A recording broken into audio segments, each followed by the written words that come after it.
naturalization ceremony and how fun. We have lots of family and friends here. And I do see a few empty seats. We'd really encourage everyone to have a seat during the ceremony if you can. So there's a few empty ones up here. Before we get started, we have a couple items to discuss. And one is to remind you that this is a formal court ceremony. It may look like we're in the library, and a very fancy one at that. But this is a formal ceremony. With that comes a few things that we need to make sure we do. The first one, and probably most important at this point, is please put your phone to silent, okay? We don't want any interruptions. The second would be, there will be plenty of opportunity to take photos after the ceremony. You're allowed to take photos during the ceremony, but we want everybody to remain in their seat, okay? Last but not least, because we're pretending we're in a courtroom, we ask that all males, if you're wearing a hat, please remove your hat out of respect for the court. And I believe after the ceremony, there's an opportunity that the library is providing if you want to have kind of some formal portraits over in the back. It's not required, but you're welcome to do that. We'll begin here in a few minutes. Thank you.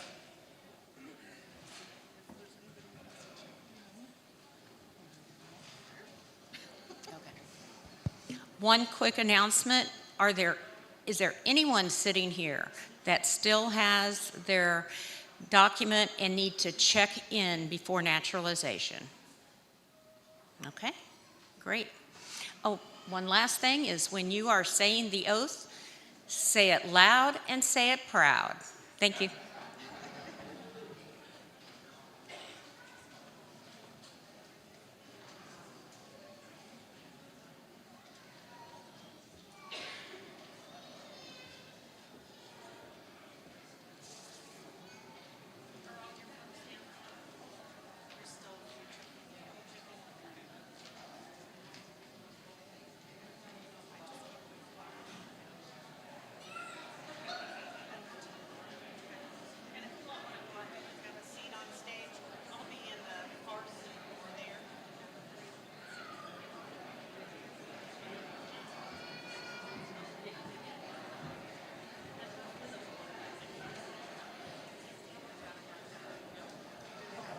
Good. Am I supposed to sit up here?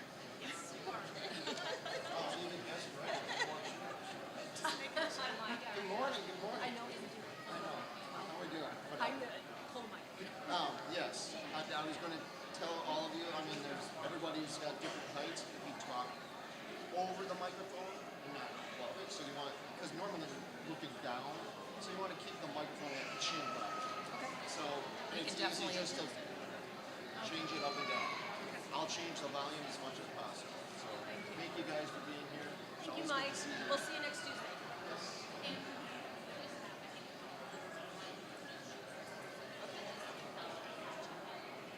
We did. We made. Yeah.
All rise. Hear ye, hear ye, hear ye. The United States District Court for the Western District of Missouri is now in session.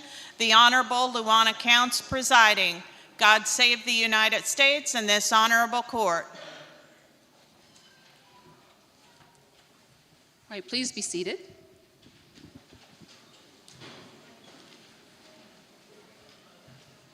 All right, good morning. This is a very special and exciting day for all of you and for me too. It is an honor and a privilege for me to be here with you for this naturalization ceremony. You all have put in a lot of time and hard work to becoming a citizen of the United States, so congratulations on your accomplishments. You know, the oath that you will take in a few minutes, it includes a promise to support and defend the Constitution of the United States. The Constitution is the heart and soul of this nation. It was signed on September the 17th of 1787. And the overarching intent of the Constitution is to give each and every one of us the right and the opportunity to live life to its fullest, to enjoy liberties, and to pursue happiness free from oppression. It gives each of us the ability and the responsibility to always endeavor to do what is good and what is right, to better our lives and the lives of others, to make a positive and meaningful difference in this nation, to dream of ways to make this nation an even better one, and to find ways to make those dreams come true. In making this nation a better nation, I will suggest to you three things. Number one, remember your heritage. Number two, get involved in your communities. And number three, register to vote and vote. Now, this country is a melting pot of people from different backgrounds and nationalities. So remembering your heritage is important and is what makes this country such a great nation.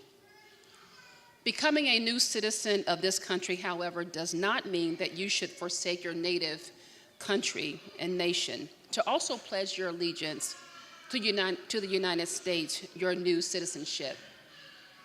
Remembering and celebrating your heritage is crucial to making this nation a better one. While the United States is your adopted homeland and demands your complete allegiance, you're fortunate to have and should have concern about the land and the people of your birth.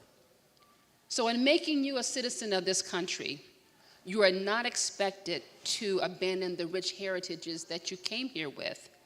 Rather, you should nurse them, nurse your traditions, teach them to your children, enjoy your ethnic and national communities, but all at the same time, using your heritage and traditions as building blocks for a better and more productive life here in the nation that you have chosen. So how do you ensure that you have a more productive life in this nation? By getting involved in your community. There are so many opportunities out there for you to consider, such as being involved in schools, in community charities, in service organizations, being in touch with others who share your background and with others who don't share your background helps us all to understand and appreciate our differences rather than making false assumptions. True knowledge is power. True knowledge is understanding. And true knowledge leads to tolerance and acceptance of others. You know, if you can't find a positive community group or organization that seeks to foster commonality and to bind us all together as one nation, the reality is you can always create one for yourself. So fight for things that you care about, but do it in a way that will lead others to join you. That's what the late Supreme Court Justice Ruth Bader Ginsburg said, and that's what she lived by. Not to physically fight, but to take a stance by holding those in power accountable, by saying something if you see something. So fight for justice, fight for equality, fight for fairness, fight for treating people the way that you would want to be treated, or the way you would want your family and friends treated. You know, another way to ensure an indivisible nation is by voting. Voting is a way for you to make this nation a better place. Voting is your voice. So participate in your local, state, and federal governments by voting. When you vote, however, you must be informed. You need to know the important issues that can impact you and your lives and the lives of your fellow citizens. And you need to know what the candidates stand for. So I suggest to you to go to open meetings, ask the questions, ask the hard questions, and demand straight answers. Exercise your new constitutional right and vote. But vote with your eyes wide open and your head full of knowledge. So sharing your heritage and traditions, being involved in your community, and voting, all three of these things will help heal this nation and to bring us all together. So I welcome you all as my new brothers and sisters as you become American citizens. And I'm thrilled, and I know that this is a thrilling moment for you too. As you start your journey as a United States citizen, I wish for all of you all of the good things in life. Now I'd like to introduce Laura Dominic, who will give you remarks. She is the Kansas City Public Library trustee. Ms. Dominic.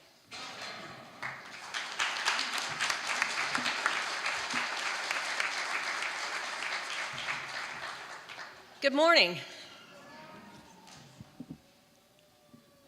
Of course, I'm using technology today for my speech that I wrote yesterday to give to you this morning, and I tapped on a button and lost some of that. So we're going to just kind of go with what I've got.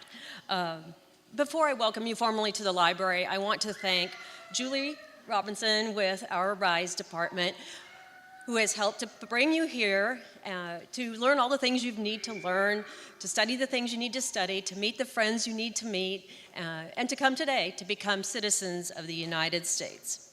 Thank you, Julie. I couldn't be more proud to welcome you to the Kansas City Public Library on no doubt one of the most memorable days of your lives.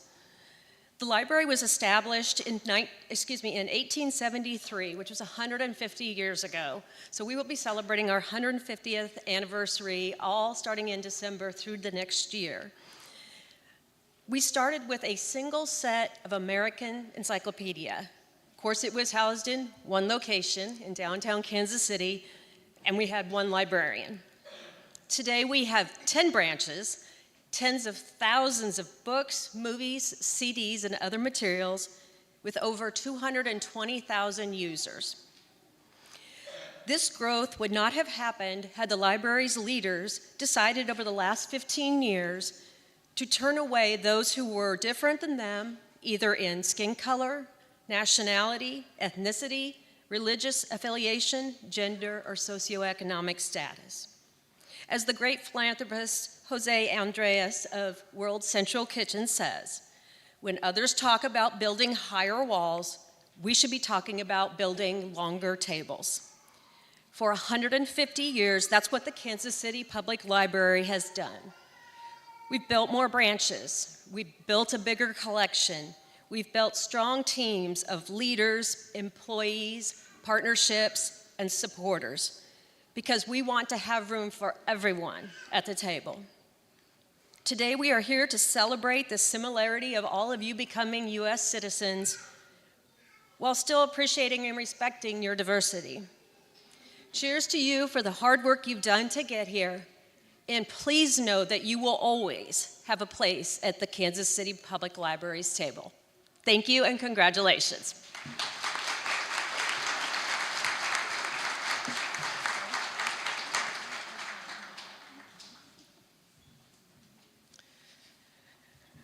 Good morning.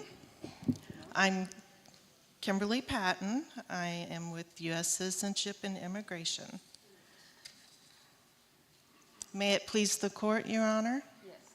This morning, I would like to introduce 103 applicants for United States citizenship. These applicants come from 43 different countries. They have met the formal requirements imposed by law for United States citizenship. Upon taking the oath of allegiance, each will have the rights, the privileges, and the responsibilities of United States citizenship. As I call your country, please stand so that we may recognize you.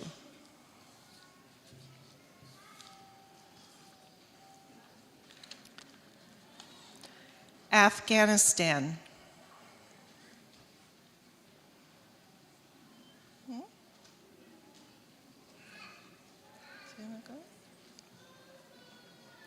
Algeria.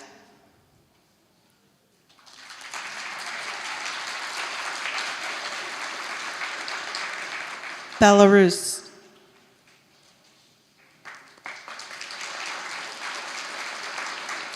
Bolivia.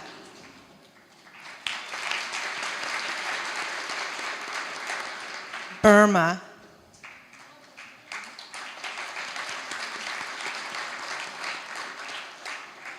Cambodia.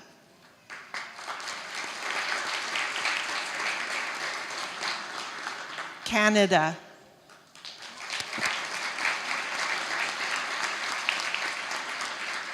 China.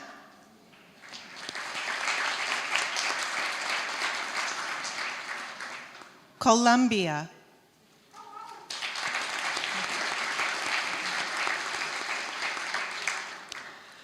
Congo, Kinshasa.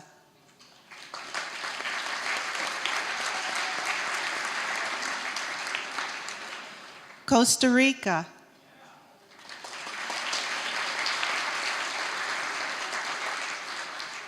Cuba.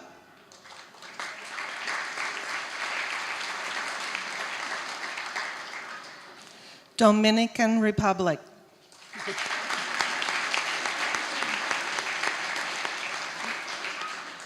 El Salvador.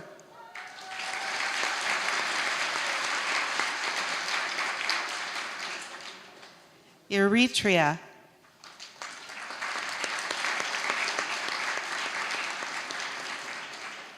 Ethiopia.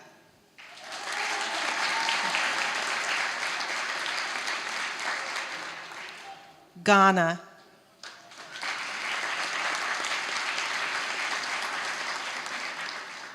Guatemala.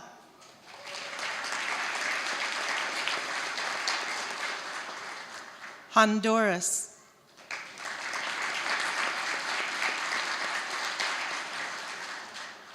India.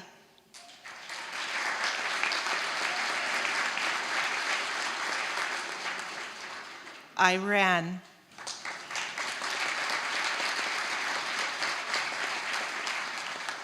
Iraq.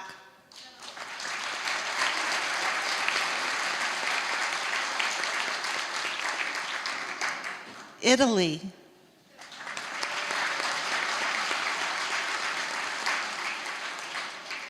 Malaysia.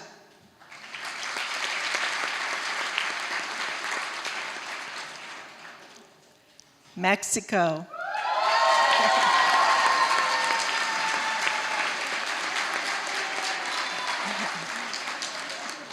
Netherlands.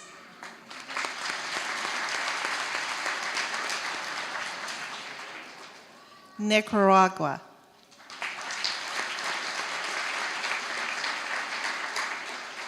Nigeria.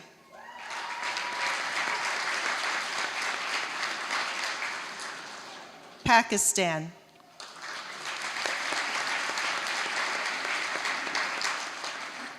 Peru,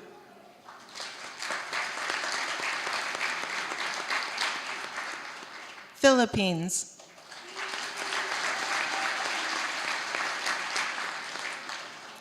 Poland,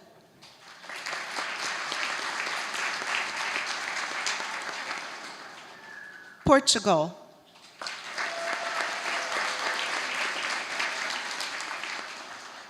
Somalia,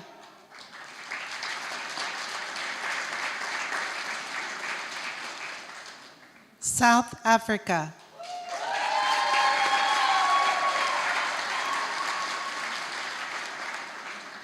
South Sudan,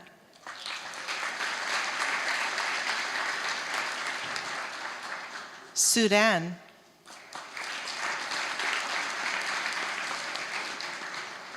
Switzerland,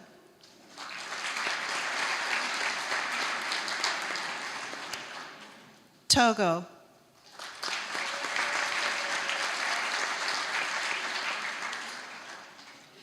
Ukraine,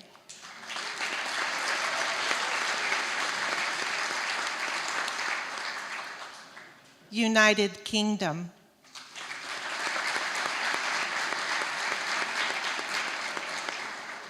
Venezuela,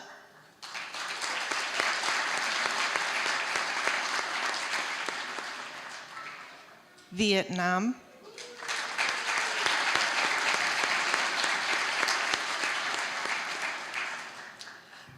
and this, Your Honor, is our class of applicants for this morning. At this time, the government moves that the oath of allegiance be administered to the prospective citizens of the United States and that all petitions for change of name be granted. All right, and upon motion, this court does accept the 103 applicants from 43 different countries, and I will ask the clerk of the court to administer the oath to the applicants.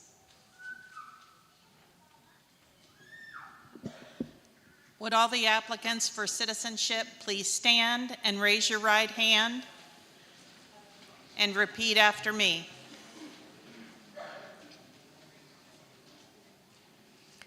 I do hereby declare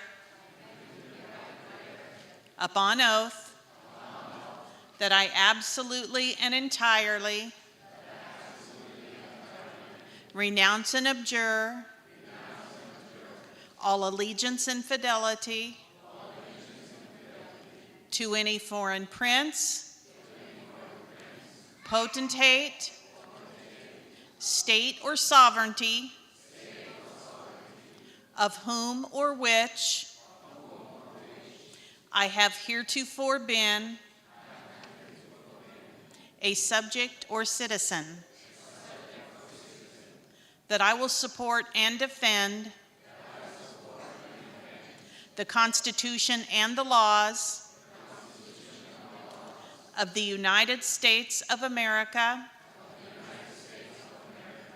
against all enemies, foreign and domestic, that I will bear true faith and allegiance to the same, that I will bear arms on behalf of the United States when required by law, that I will perform non-combatant service in the armed forces of the United States when required by law, that I will perform work of national importance under civilian direction when required by law, and that I take this obligation freely without mental reservation or purpose of evasion. So help me God.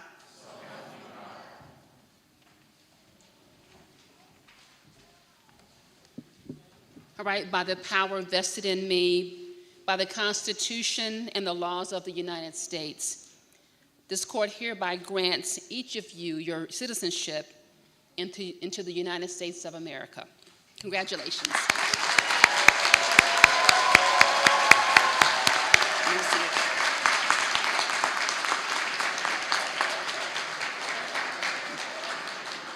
All right, congratulations. Now we will have a guest speaker.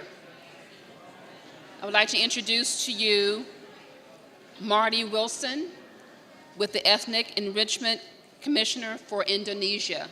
Welcome.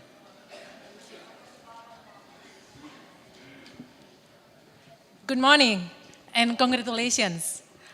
I was born exactly 30 years ago in Kansas City here.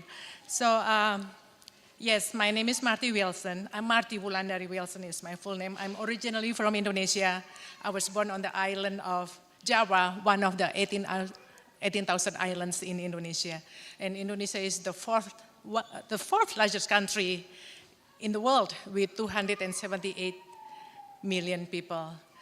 So the reason I came to the United States because I received scholarship to attend a university in Minnesota. It was summertime when I arrived in Winona. It was so hot and humid, just like in Indonesia. But in December, there was a big snowstorm and the snow was so tall and it was as tall as me. And it was a new experience for me. It was fun. Winona, as I mentioned, where I went to school, was a small town with population about 20,000 people, and it's located on the Mississippi River. It's so beautiful in the fall, especially. And one of the requirements for the scholarship was to share my culture from Indonesia with students and community.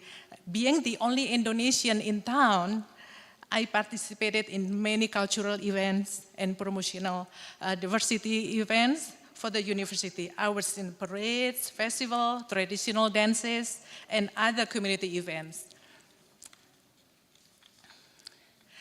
I got married in December 1988, and soon after I got my green card, and then about 5 years later, I got my citizenship. I still remember one of the citizenship test questions. That question was, whose quote is, "Give me liberty and give me death"? Did any of you get that question? I thought about it and I couldn't remember. I didn't study the US history that deeply. The answer is Patrick Henry. Yes. Liberty is the state of being free. Freedom is very important to Americans, including you and me. That was the question that I missed, one of the questions that I missed, but I answered enough questions correctly to pass the test. To me, becoming a US citizen is a major milestone. It opens the door to a range of experiences and opportunities. One of them is voting. As a US citizen, I gained the right to vote in federal, state, and local elections. Next year, we will have a federal election. I was very excited when I voted in the first presidential election in 1996 because I knew my voice mattered here in the United States. We just had a local election last Tuesday on November the 7th.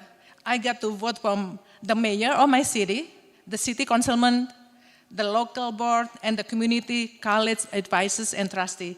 We even voted for the water department leader. My vote is a bigger deal in the local elections because some of the elections are very close. Sometimes a winner can be decided by one vote. Someday that could be your vote that decides an election. So please do not forget to vote and try to be involved in your community. Thank you. Congratulations again.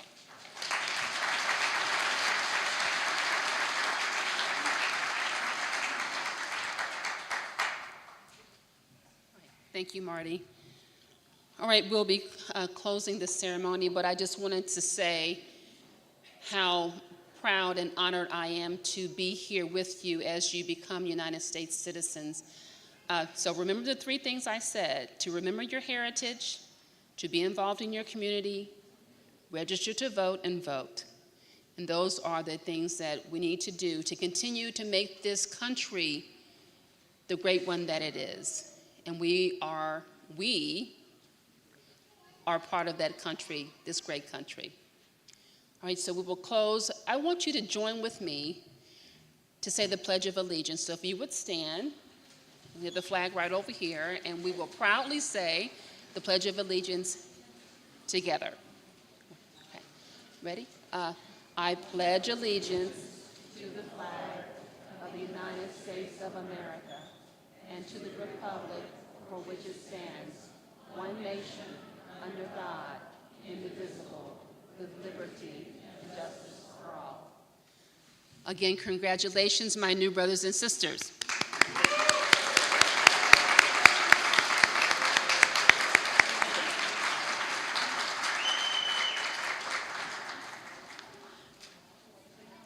Please remain standing as we get ready to adjourn court.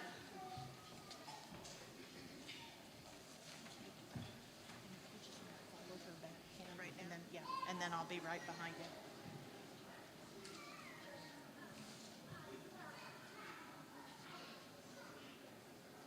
Do you want me to remind them about anything? To the floor? Just a quick note, there will be pictures taken on the 5th floor. So if any of you are interested in going up afterwards, again, congratulations, and court is formally adjourned.